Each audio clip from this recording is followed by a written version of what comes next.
எல்லாரும் உள்ள வாங்க. உள்ள போய் உட்காந்து வெயிட் பண்ணலாம், இல்லைன்னா வந்திருக்காங்களான்னு போய் பார்க்கலாம். இந்த கடை தானாப்பா? ஆமாம்மா, இந்த கடை தான். இந்த கடையில் கலெக்ஷன்ஸ் எல்லாம் ரொம்ப நல்லா இருக்கும், அதான் இங்கே வந்தேன். மா மா நில்லுமா. என்னம்மா அருணா? என்னம்மா அருணா, என்ன ஒப்புக்கு சப்பான்னு நினச்சிட்டிங்களா? ஏண்டி என்ன ஆச்சு? பின்ன ஒரு நாள் முன்னாடி தானே கூப்பிடணும். என்ன உங்கள் வீட்டு நாயின்னு நினச்சிங்களா? நான் போகிறதுக்கும் நான் வரத்துக்கும் உங்கள் வீட்டு வாசப்படியை மெரிக்கக்கூடாதுன்னு சொன்னான் தானே இந்த அண்ணன். இப்போ எதுக்கு என்ன கூப்பிட்டான்? அது கூப்பிட்டுக்கிற லட்சணத்தை பாரு. தங்கச்சின்ற ஒரு முறை இல்லை, வீட்டுக்கு வந்து தானே கூப்பிடணும். என் வீட்டுக்காரர் என்ன நினைக்க மாட்டாரு? இது என்ன கல்யாணமாடி? என்கேஜ்மெண்ட் தானே, கல்யாணத்துக்கு எல்லாம் முறைப்படி செய்கிறோம். ஆமாம் செஞ்சு கிழிச்சிடுவீங்க. என்கேஜ்மெண்ட்டுக்கு இந்த கதி, இன்னும் கல்யாணத்துக்கு எப்படியோ? ஏன் நல்ல பணக்கார வீட்டு சம்மந்தி கிடைச்சிடுச்சின்னு என்ன ஒதுக்குறாங்களா? அப்படியெல்லாம் ஏதும் இல்லை அருணா. அண்ணனுக்கு உன் மேலே பாசம் அதிகமாகவே இருக்கு. நீ இப்படி பேசுகிற பேச்சால தான் அவன் உன்கிட்ட முகம் கொடுத்து கூட பேச மாட்டேன்றான். போதும் தெரியும், உங்கள் பாசம் எல்லாம் நடிப்பு. நடிப்புக்காக தான் உன்னை கூப்பிட்டுருக்கிறதா இப்போ? அவன் பாசமாக கூப்பிட்டுருக்காண்டி. ஓ தெரியுமே உங்கள் பாசம்லாம். நாளைக்கு எல்லாரும் இங்கே உங்கள் தங்கச்சியை காணோம், இருக்கிறது ஒரே தங்கச்சி ஏன் வரலன்னு கேட்டு அவனை தலை தின்னுவாங்கல்ல, அந்த ஒரு காரணத்துக்காக தான் என்னை கூப்பிட்டுருக்கான். எதுக்குடி எல்லாமே இப்படி எடுக்க மடக்காவே யோசிக்கிற? நல்லதாகவே யோசிக்க மாட்டியா? உங்கள் ரெண்டு பேரையும் இந்த ஒரே வயிற்றில் தான் நான் பெற்றேன். உங்கள் அண்ணன் அப்படி இருக்கான், நீயே இப்படி இருக்க? ஆமாம்மா, ஒரே வயிற்றில் தான் பெற்ற. ஆனால் பார்த்துக்கிந்து ஒரே மாதிரி பார்த்துக்கல. ஒரு கண்ணில் வெண்ணையும் ஒரு கண்ணிலையும் சுண்ணாம்பையும் வச்சு தானே வளர்த்த. ஏம்மா இப்படி அபாண்டமாக போய் சொல்கிற? உன்னை நான் அப்படியே பார்த்தேன். ஆமாம்மா, என்ன நீ அப்படி தான் பார்த்த. உங்கள் அப்பா இறந்தப்புறம் நானும் உன் அண்ணனும் உன்னை வளர்க்க எவ்வளோ கஷ்டப்பட்டோம். அவன் இன்னைக்கு இந்த நிலைமைக்கு வந்திருக்கான்னா அவ்வளோ சாதாரணமாவா? உனக்கு தெரியாதா? எல்லாம் தெரியும். என்ன யூஸு? விளங்காதவன் கையில் என்னை பிடிச்சி கொடுத்து வாழ்க்கை முழுசாக கஷ்டப்பட விட்டுட்டேன். ஆனால் அண்ணன் நல்ல லைஃப்பில் செட்டில் ஆகிட்டான். காரு பங்களா சொத்து சுகம் எல்லாம். எனக்கு என்ன இருக்கு? ஏமா உனக்கும் நாங்கள் எல்லாமே போட்டு தானே செஞ்சோம். ஆமாம் போட்டு செஞ்சீங்க. என்னத்தை செஞ்சீங்க? பேருக்கு 4 நகையை போட்டு அந்த விளங்காத கையில் பிடிச்சி கொடுத்துட்டீங்க. இதை விட்டால் வேறு என்ன செஞ்சுருக்கீங்க? என்ன என் பேரில் ஏதாச்சும் சொத்து எழுதி வச்சுருக்கீங்களா? என் பொண்ணு பேருக்கு ஏதாவது சொத்து எழுதி வச்சுருக்கீங்களா? ஏண்டி இது உங்கள் அப்பா சொத்து இல்லை தாத்தா சொத்துன்னா இவங்கிட்ட தைரியமாக நான் என் பொண்ணுக்கும் கூடுறான்னு கேட்டு வாங்கலாம். இது இவனா சம்பாதிச்சதுடி. அவன் ஆசைப்பட்டா தான் அவனால் கொடுக்க முடியும். என்னால் எப்படி போய் அதில் சொந்தம் கொண்டாட முடியும்? போதம்மா, நீ கேட்டா அண்ணன் என்ன தரமாட்டேன்னு நான் சொல்லுவான்? ஆமாம்மா, அவன் தரமாட்டேன்னு சொல்ல மாட்டான். ஆனால் நான் கேட்க மாட்டேன். உனக்கு தங்கமான புருஷன் கிடைச்சிருக்கான். எந்த விதத்தில் உன்னை குறைய வச்சிருக்கான்? கேட்ட நகையை வாங்கி தரலையா இல்லை கேட்ட புடவையை வாங்கி தரலையா? எல்லாமே வாங்கி கொடுத்து நல்லா தானே வச்சு பார்த்துன்னு இருக்கான். இப்போ இந்த நல்ல காரியம் நடக்கிற இடத்துல எதுக்கு இப்படி பேசுகிற? வேண்டாம் அருணா, உன் கோவத்தை விடு. இது நம்ம வீட்டில் நடக்கிற முதல் விசேஷம். சிரிச்ச முகத்தோட வா. ஏதோ நான் இருக்கிற வரைக்கும் நீ இங்கே தாராளமாக வந்து போகலாம். அதை நீ காப்பாற்றிக்கோ. என்னால் அவ்வளவுதான் சொல்ல முடியும். இதுக்கு மேலே இந்த அம்மா கிட்ட மனசுலையும் சரி உடம்புலையும் சரி தெம்பு இல்லை. நல்ல காரியம் நடக்க போகுது. உன்னால் ஒரு தவறு நடந்துருச்சு, உன்னால் ஒருத்தர் மனசு வேதனைப்பட்டாங்கன்னு ஆயிடக்கூடாது. இது ஒன்று தான் இந்த அம்மா கேட்கறது. இதெல்லாம் கேட்டால் இப்படி சென்டிமெண்ட்டாக பேசி என்ன ஆஃப் பண்ணிடுவேன். சே, வந்து தொலைகிறேன். என்னங்க சம்மந்தி வீட்டிலேருந்து இன்னும் யாரையும் காணோம்? வருவாங்கம்மா, அவசரப்படாத. சரிங்க, அது வரைக்கும் நான் புடவை பார்க்கட்டுமா? தாராளமா பாருமா. என்னங்க அத்தைக்கும் அன்னிக்கும் 2 பேருக்கும் அவங்க இஷ்டப்படுற மாதிரி புடவை எடுத்துக்க சொல்லுங்க வந்து. அம்மாவும் பொண்ணும் ஏதோ ரகசியம் பேசுறாங்க, அப்புறமா வருவாங்க, நீ எடு. சரிங்க, அப்போ நான் மோனிஷாக்கு செலக்ட் பண்ணட்டா? பண்ணுமா. இதோ அதுக்குள்ளேயே நம்ம சம்மந்தியே வந்துட்டாங்க. வாங்க நீ. எப்படி இருக்கீங்க நீ? நல்லா இருக்கீங்களா? நான் ரொம்ப நல்லா இருக்கேன். நீங்கள் எப்படி இருக்கீங்க? என் மருமக எப்படி இருக்கா? அவளுக்கு என்ன அண்ணி, ராணி மாதிரி இருக்கா. சரி வாங்க அண்ணி, புடவை எடுத்துடலாம். சரிம்மா, நீங்க 2 பேரும் பார்த்துன்னு இருங்க, நான் அப்படி அவன் கூட பேசின்னு இருக்கேன். சரிங்க. ஏன் அண்ணி மோனிஷா வரலையா? இல்லை அண்ணி, அவளுக்கு கடையில் ஏதோ முக்கியமான வேலை இருக்கான், அதால் வரல. என்ன அண்ணி இந்த பசங்க, இவன் கிறிஷும் வரல, மோனியும் வரல, எப்படி இவங்களுக்கு துணி எடுக்கிறது? எனக்கும் அதான் ஒரே ஆச்சரியமா இருக்கு. நேற்று வரைக்கும் நான் வரேன்னு குச்சிந்தவ சடனாக என்ன ஆச்சுன்னு தெரியல. கடைக்கு போய் ஃபோன் பண்ணி நீயே ஏதாச்சும் ஒரு டிசைன் நல்லா இருக்கிற கலரை பார்த்து எடுன்னு சொல்லிட்டா. இது என்ன நீ அதிசயமாக இருக்கு. அங்கங்கே கல்யாண பொண்ணுங்க புடவை எடுக்கிறதுக்கு நாள் கணக்கு பண்ணுவாங்க. மோனி என்னடான்னா, ஐயோ அது நல்லது விடுங்க நீ, அவள் வந்தாள்னா இந்த கடையே புரட்டி போட்டுருவா.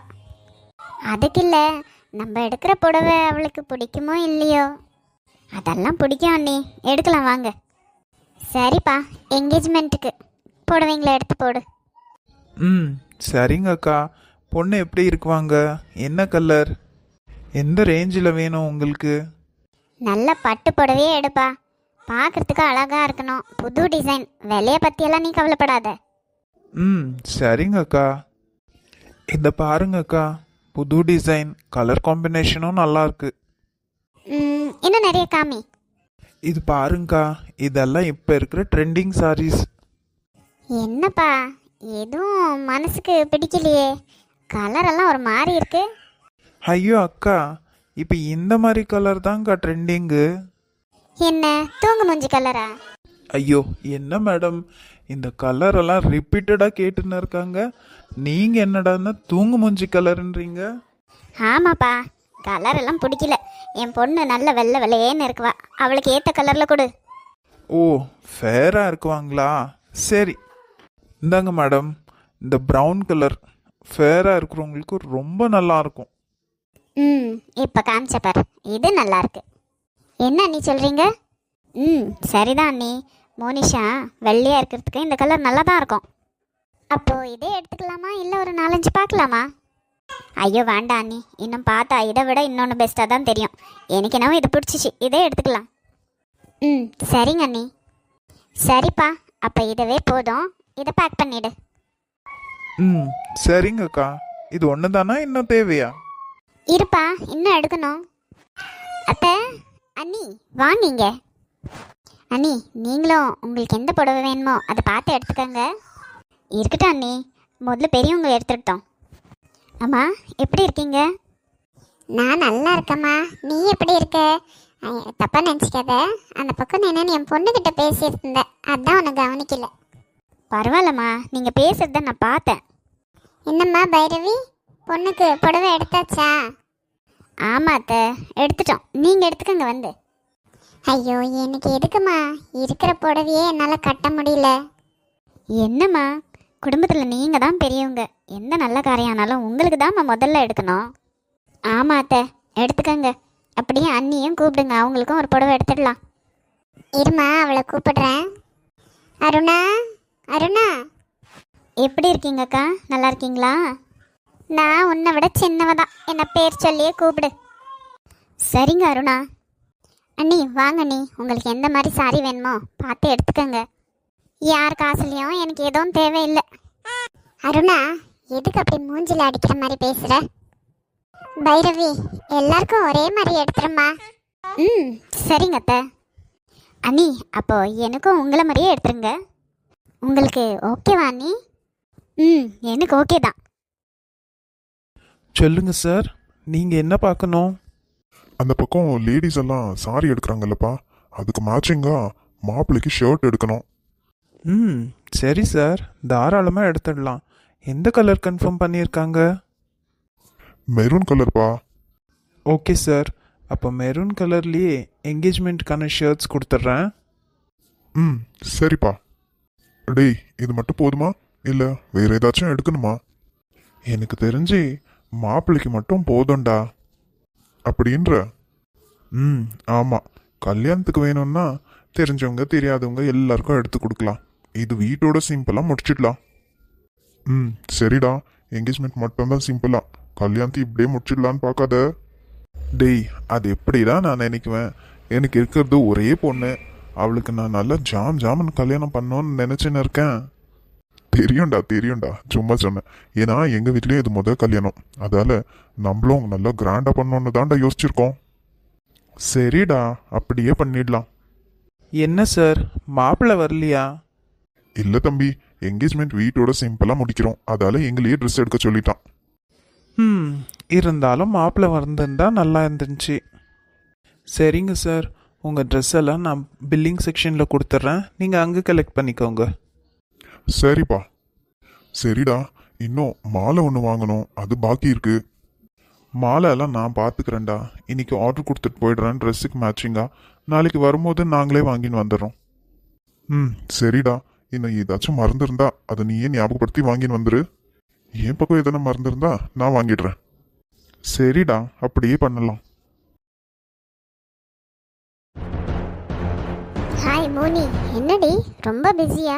கால் பண்ணா கூட கிடைக்க மாட்டேன்ற. அப்படியெல்லாம் எதுவும் இல்லடி. என்ன, உனக்கு கல்யாணம்னு கேள்விப்பட்டேன். உனக்கு யாரடி சொன்னா? என்ன யாரு? உங்க அம்மா தான். இந்த அம்மாவுக்கு வேற வேலையே இல்லை. ஏண்டி? ஆமா, கல்யாணம்னு கேள்விப்பட்டேன். யாருடி பையன்? நீ முதல்ல வீட்டுக்கு தெரியாம ஒரு கல்யாணம் பண்ணியிருந்தல்ல. வாயை மூடுடி, இதை சொல்ல தான் இப்போ வந்தியா?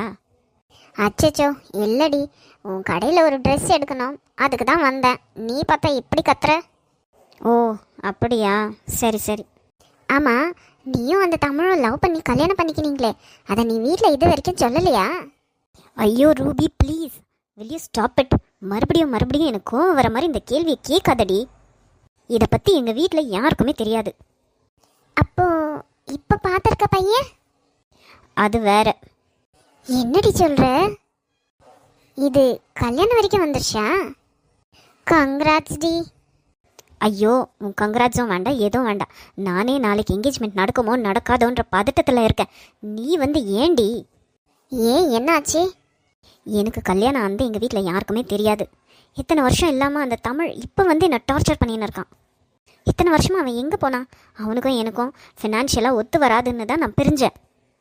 உனக்கு விஷயமே தெரியாதா? என்ன?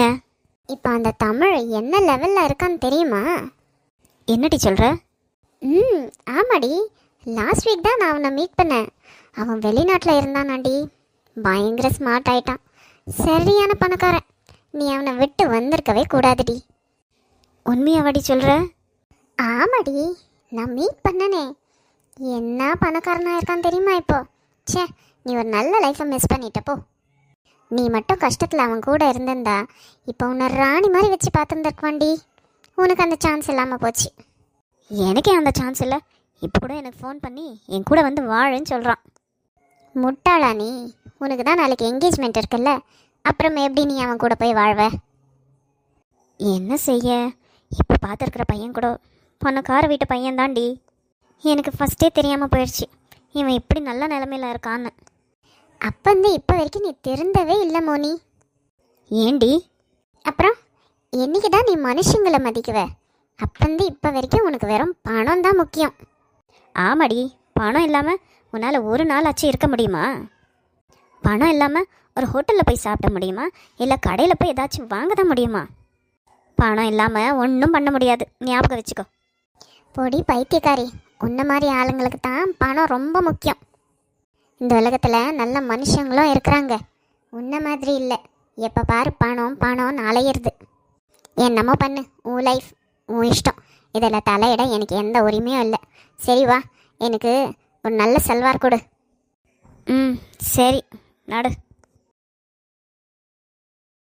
சம்மந்தி வீட்டில் பரவாயில்ல இல்லைங்க, விலை அது இது எதுவுமே பார்க்கல, இஷ்டப்பட்ட ஒன்று எடுத்துட்டாங்க. ஆமாடி, என்னோட நண்பனை என்ன நினைச்சேன், அவன் பெரிய பணக்காரன். அவங்க வீட்டில் நம்ம சம்மந்தம் பண்ணோன்னா நம்ம தாண்டி கொடுத்து வச்சிருக்கணும். ஆமாங்க, இந்த கலர் நம்ம பொண்ணுக்கு நல்லா இருக்கும்னு தான் சொன்னேன். அதோட விலையும் பார்க்கல, ஒன்றும் இல்லை. சம்மந்தியமாக உடனே எடுத்துட்டாங்க. இந்த விஷயத்தெல்லாம் நம்ம பொண்ணுக்கிட்ட எடுத்து சொல்லு. அந்த வீட்டுக்கு போய் திமிர் பிடிச்சி ஆடாம அடக்க ஒடுக்கமா வாழுற வழியை பார்க்க சொல்லு. சரிங்க, கண்டிப்பாக சொல்கிறேன். இந்த இடத்துல நம்மளுக்கு கிடைச்சதுக்கு நம்ம சொந்தத்தில் இருக்கிறவங்க எல்லாம் எப்படி வயிறு எறிகிறாங்க தெரியுமா? ஆமா பின்ன, அந்த கிறிஷுக்கு பொண்ணு கொடுக்க நீ நானுன்னு கியூல நிக்கிறாங்க. நான் அவனோட ஃப்ரெண்டுன்ற ஒரே காரணத்துக்காக என்கிட்ட எந்த ஒன்றும் எதிர்பார்க்காம அவன் என்னோட சம்மந்தியாக ஒத்துன்னு இருக்காண்டி. சரி சரி, சீக்கிரமாக கிளம்புங்க, தலைக்கு மேலே வேலை இருக்குது. நாளைக்கு நடக்க போகிற என்கேஜ்மெண்ட்க்கு எல்லாத்தையும் அரேஞ்ச் பண்ணணும். நம்ம சைட்லேருந்து எந்த குறையும் வந்துடக்கூடாதுங்க. ம், கண்டிப்பா. சரி, சீக்கிரமா வா. இதோ போயின்னு இருங்க, பின்னாடியே வரேன். மோனிக்கு ஒரு கால் பண்ணி சொல்லிடணும். ஹலோ மோனி, எங்கம்மா இருக்க? இன்னும் எங்கே இருக்கவன்? நம்ம கடையில் தான். இது என்ன கேள்வி? எதுக்குடி இப்படி எரிஞ்சு விழுற? எங்கே இருக்கன்னு தானே கேட்டேன். சரி நீட்டாத. இப்போ எதுக்கு ஃபோன் பண்ண அதை சொல்லிட்டு வெயி. என்னம்மா, என்ன ஆச்சு? ஒன்றும் ஆகலை, நீ சொல்ல வந்த விஷயத்த சொல்லு. என்கேஜ்மெண்ட் சாரீ எடுத்தாச்சுமா. ரொம்ப அழகாக இருக்குது. காஸ்ட்லி சாரீ எடுத்திருக்காங்க தெரியுமா உன் மாமியார்? ஆமாவா? ரொம்ப சந்தோஷம். என்னடி, நான் எவ்வளோ முக்கியமான விஷயத்த சொல்லின்னு இருக்கேன், நீ எதுவுமே கண்டுக்காமல் இருக்க. மாப்பிள்ளை வந்தாங்களா என்ன ஏது ஒன்றுமே கேட்கல. என்ன ஆச்சு? அம்மா, இந்த என்கேஜ்மெண்ட்டு நடக்குமா நடக்காதான்ற பதட்டத்தில் இருக்கிறேன். நீ என்னம்மா நீ? என்ன நடக்குமா நடக்காதான்னு வந்தான்னு வச்சுக்கோ, பல்லெல்லாம் தட்டி எடுத்துருவேன். எதுக்குடி அப்படி சொல்கிற? என் நிலமை அதான் சொல்கிறேன்.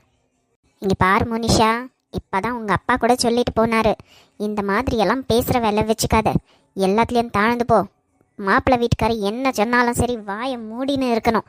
இந்த கல்யாணம் எப்படியாவது நடந்தே நடக்கணும். இப்போவே நம்ம சொந்தக்காரங்கெல்லாம் இவ்வளோ பெரிய இடத்துல இவங்களுக்கு சம்மந்தம் கிடைச்சிருக்கான்னு வாயை பொழக்கிறாங்க. அவங்க முன்னாடி எல்லாம் ஏதாச்சும் நாங்கள் அவமானப்படுற மாதிரி செஞ்ச அப்புறமா பெத்த பொண்ணுன்னு கூட பார்க்க மாட்டேன் நான் உன்னை. அம்மா லூஸ் மாதிரி பேசாத. நானே பயங்கர டென்ஷனில் இருக்கேன். இப்போ மரியாதை ஃபோனை வை, இல்லை அவ்வளோதான் பார்த்துக்கோ. என்னடி இப்போ நீ கோவப்படுற மாதிரி என்ன ஆச்சு? நாளைக்கு என்கேஜ்மெண்ட், எப்படி பேசுகிறா பாரு. நீ கடையிலலாம் ஒன்றும் இருக்க தேவையில்லை. அங்கே மேனேஜர்கிட்ட சொல்லிவிட்டு வீட்டுக்கு வா. வந்து நாளைக்கு என்னென்ன தேவையோ அதெல்லாம் அரேஞ்ச் பண்ணிக்கோ. இப்போ என்னால் வர முடியாது, நான் நைட்டுக்கு வந்து பார்த்துக்கிறேன். நான் பயங்கர டென்ஷனாக இருக்கேன். வீட்டுக்கு வந்தேன்னா அவ்வளோதான். நான் இங்கே கடையிலேயே இருந்து நான் கொஞ்சம் என்னோடய தலைவலியெல்லாம் கம்மி பண்ணின்னு வரேன். என்னமோ பண்ணு, நாளைக்கு மட்டும் என்கேஜ்மெண்ட்டில் ஏதாச்சும் குளறுபடி ஆச்சு உன்னை அவ்வளோதான். ச்சே, என்ன பொண்ணும், ஒரு பொண்ணை பெற்ற வச்சுட்டு நான் படுற பாடு இருக்கேன். ஐயோ, ஒரு பொண்ணுன்னு செல்லம் கொடுத்து இன்னைக்கு எந்த நிலமையில இருக்கு பாரு. இந்த விஷயம் மட்டும் அவங்க அப்பாவுக்கு தெரிஞ்சிச்சு அவ்வளவுதான், என்ன ஒன்றும் இல்லாமல் ஆக்கிடுவார்.